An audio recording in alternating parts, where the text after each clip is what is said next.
Hello guys, myself Nishant. Currently I am final year MBBS student at Government Medical College Bharatpur. और जैसा कि मैंने आपको पुराने वीडियो इंपॉर्टेंट टॉपिक्स के वीडियो में बोला था कि मैं आपके लिए एक वीडियो लेके आऊँगा जिसमें अपन बात करेंगे पेपर के एनालिसिस और बेस्ट टेक्निक्स जिससे अपन पेपर एनालाइज करके अपने स्कोर को बूस्ट कर सकते हैं। अब आप में से कुछ लोगों के क्वेश्चंस होते हैं कि भैया हम रेगुलर बहुत पेपर टेस्ट तो दे रहे हैं लेकिन हमारे या तो स्कोर स्टक हो गया या फिर इंक्रीज नहीं हो पा रहा। तो उसके लिए मैं अपना खुद का पेपर लेके आया हूँ, आपको टेक्निक बताऊंगा कि आपको कैसे पेपर को एनालाइज करना है जिससे आपका सिलेक्शन के चांसेस इंक्रीज हो सके। और अब हमारे पास अब 60 डेज से भी कम दिन बचे हैं, तो यही बेस्ट टाइम है जब अपन को अपने गलतियों को सुधारना चाहिए और ज़्यादा से ज़्यादा टेस्ट देना चाहिए।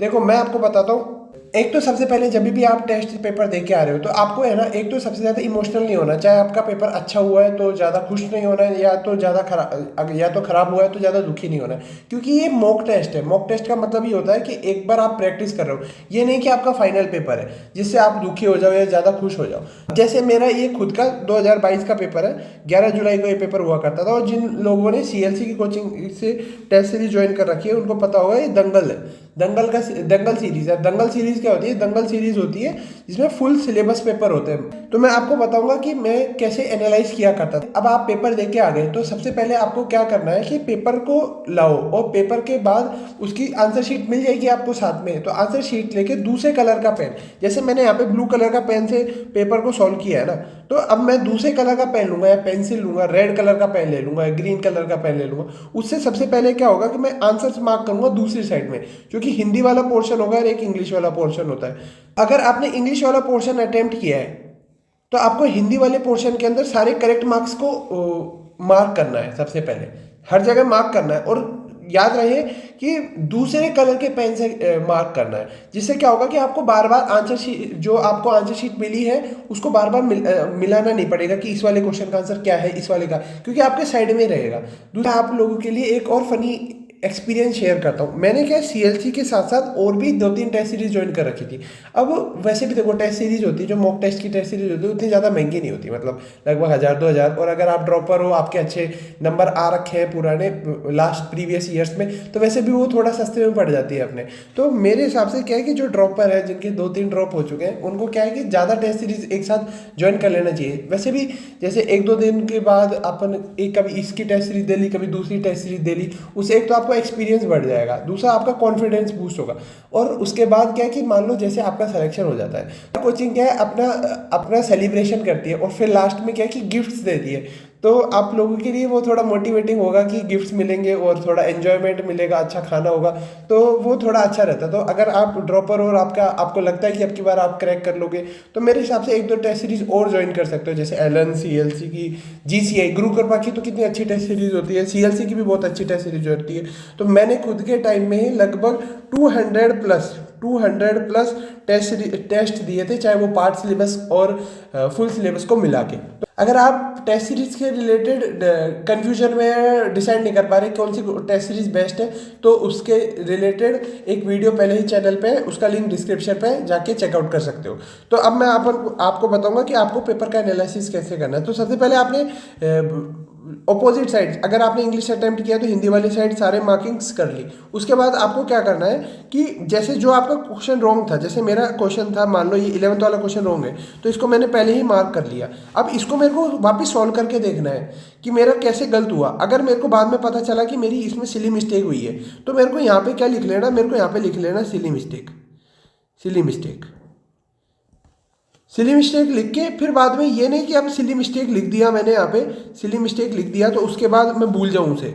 उसको क्या करना है, अब इस वाले क्वेश्चन को मेरे को सॉल्व करने के बाद जो भी गलती हुई है इस वाले क्वेश्चन को या तो मेरी मिस्टेक नोटबुक में लिखना है, नहीं तो अगर मिस्टेक नोटबुक सेपरेट नहीं है तो मेरे जो ओरिजिनल मेन नोट्स है उसके अंदर इस क्वेश्चन को शिफ्ट कर देंगे। क्योंकि जब भी अब अगला बार मैं फुल सिलेबस दूंगा या अगली बार उस चैप्टर को जब भी मैं रिवाइज करूंगा, तो मेरे दिमाग में ये रहेगा कि मेरे से ये वाली क्वेश्चन की गलती पहले हो चुकी है, तो फिर बाद में जब भी मैं इस टाइप के क्वेश्चन को सॉल्व करूंगा तो वो वापस रिपीट नहीं होगी।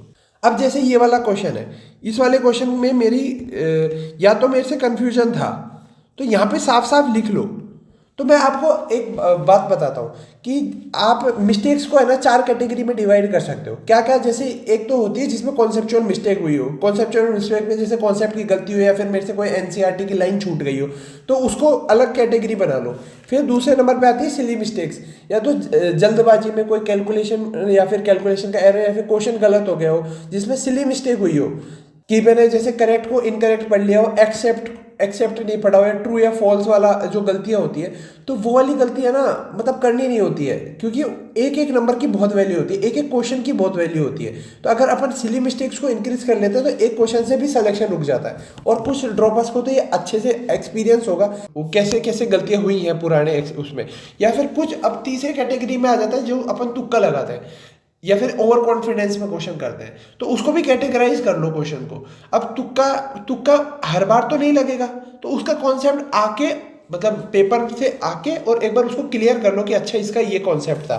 और एक होता है, कुछ होती है टाइम मैनेजमेंट की वजह से गलतियां होती है, जल्दबाजी में हो जाती है या फिर पेपर छूट जाता है, तो उसको भी लिख लो कि अपनी इसकी किसकी वजह से हुई है, जैसे टाइम मैनेजमेंट की वजह से हुई है तो उसको भी लिख लो, ठीक है।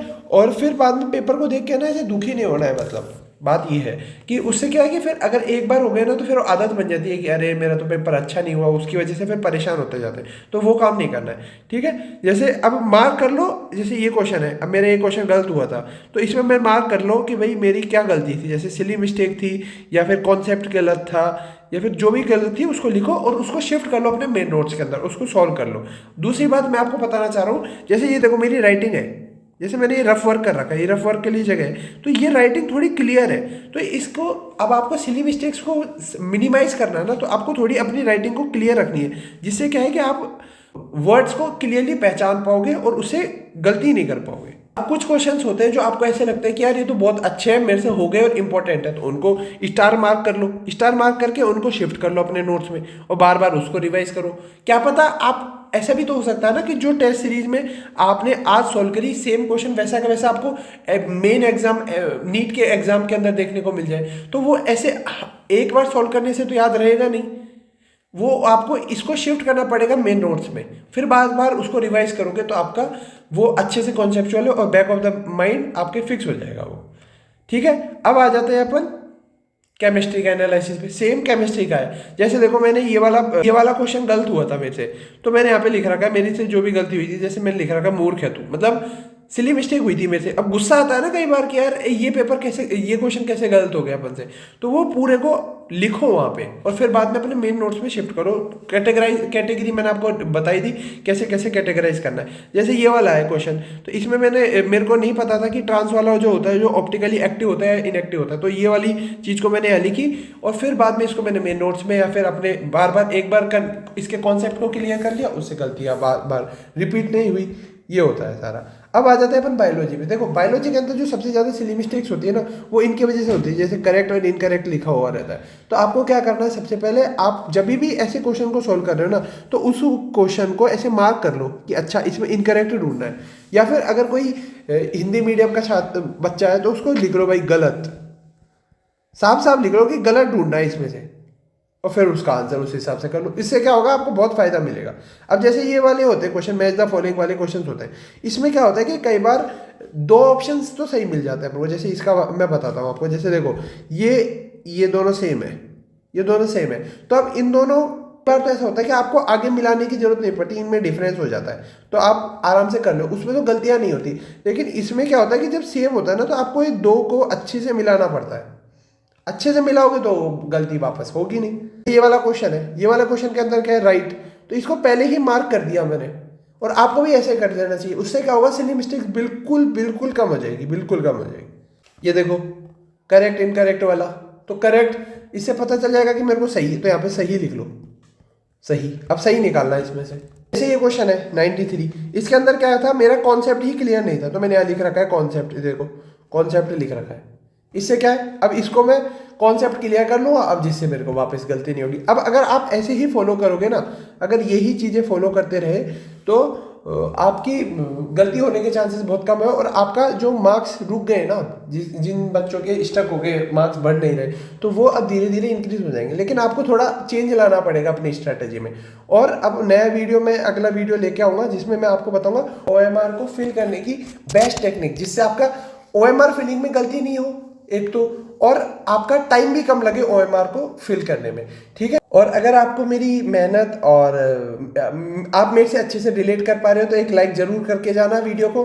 और अगला वीडियो मैं लेके आऊँगा जो मैं आपको बता दिया OMR फिलिंग टेक्निक्स पे। और अगर आपको वीडियो इन्फॉर्मेटिव लगी हो तो like share and subscribe to the channel. Stay tuned और कीप स्टडिंग।